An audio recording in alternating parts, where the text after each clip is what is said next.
Hallo, schön, dass du da bist. Du bist schwanger und weißt nicht, was das für dein Studium bedeutet und welche Schritte nun anstehen? Du möchtest eine Pause einlegen oder doch lieber weiter studieren? Alles ist möglich. Die Humboldt-Universität bietet dir verschiedene flexible Möglichkeiten. Diese stellen wir dir nun in unserem Video-Tutorials vor.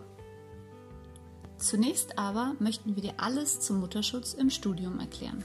Wie in einem Arbeitsverhältnis gibt es auch an der Humboldt-Universität einen Mutterschutz für schwangere Studierende. Dieser bietet einen besonderen Schutz vor Belastungen für Mutter und Kind, die sich aus dem Studium ergeben können. Anders als eine Arbeitnehmerin kannst du als Studentin aber auf die 8-wöchige Schutzfrist nach Geburt deines Kindes verzichten. Du kannst also selbst entscheiden, ob du während des Mutterschutzes beispielsweise an Prüfungen oder auch Veranstaltungen teilnehmen möchtest oder nicht. Damit der Mutterschutz gewährleistet ist, solltest du aber zunächst einmal die Humboldt-Universität über deine Schwangerschaft informieren. Es gibt 2 wichtige Schritte. Zuerst musst du eine Gefährdungsbeurteilung bei deiner Studienfachberatung ausfüllen. Wenn du mehrere Fächer studierst, solltest du den Studiengang mit höherem Gefährdungspotenzial kontaktieren. Wenn es in deinem Fall nicht eindeutig ist, kontaktiere bitte die Studienfachberatung deines Kern- oder Hauptfaches. Danach musst du die ausgefüllte Gefährdungsbeurteilung mit der Kopie deines Mutterpasses an den Studierendenservice der Humboldt-Universität schicken.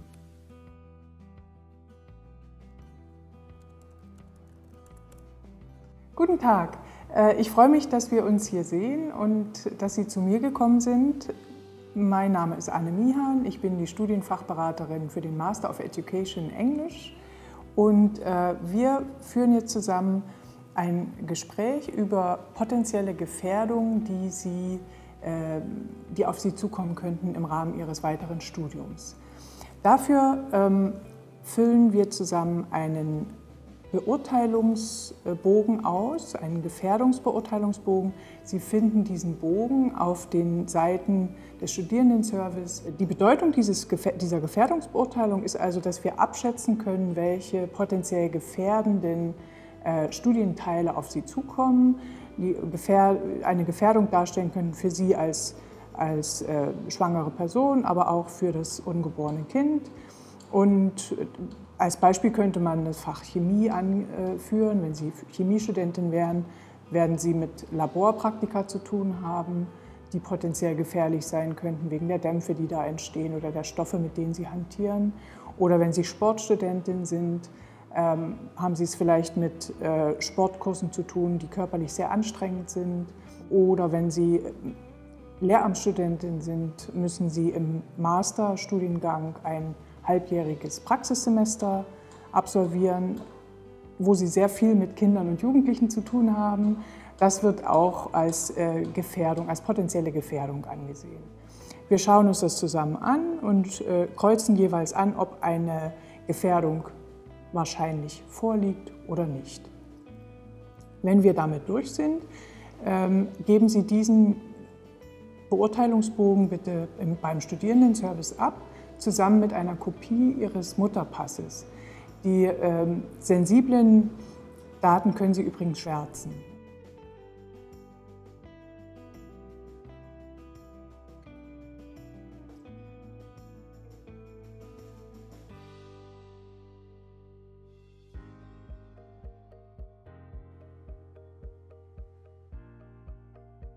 Genau, wenn Ihre Gefährdungsbeurteilung zusammen mit der Mutterpasskopie bei uns eingegangen ist, gibt es 2 mögliche Szenarien.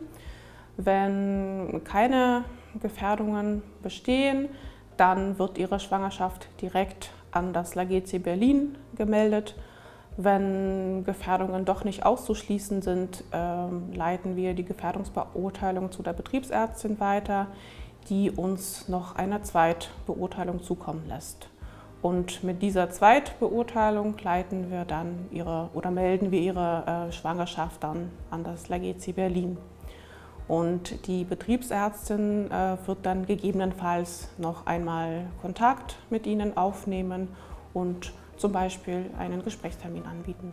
Ja, wenn Sie sich wohlfühlen, wenn keine Gefährdungen festgestellt wurden, dann können Sie im Prinzip auch weiter studieren. Sie hätten aber auch die Möglichkeit, auch einen Nachteilsausgleich in Anspruch zu nehmen.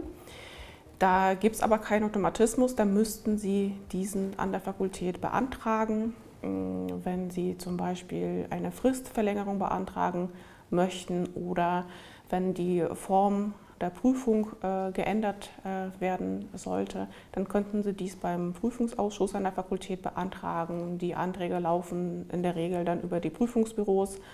Oder wenn es um die Kursleistungen sind, Seminar- oder Vorlesungsleistungen, dann könnten Sie sich an die Kursverantwortlichen wenden, die dann entscheiden, ob Sie gegebenenfalls eine Ersatzleistung erbringen können.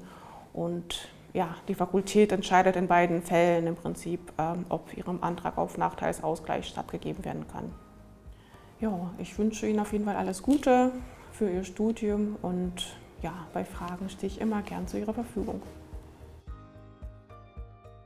Wir hoffen, dass wir mit diesem Video einige Fragen beantworten konnten.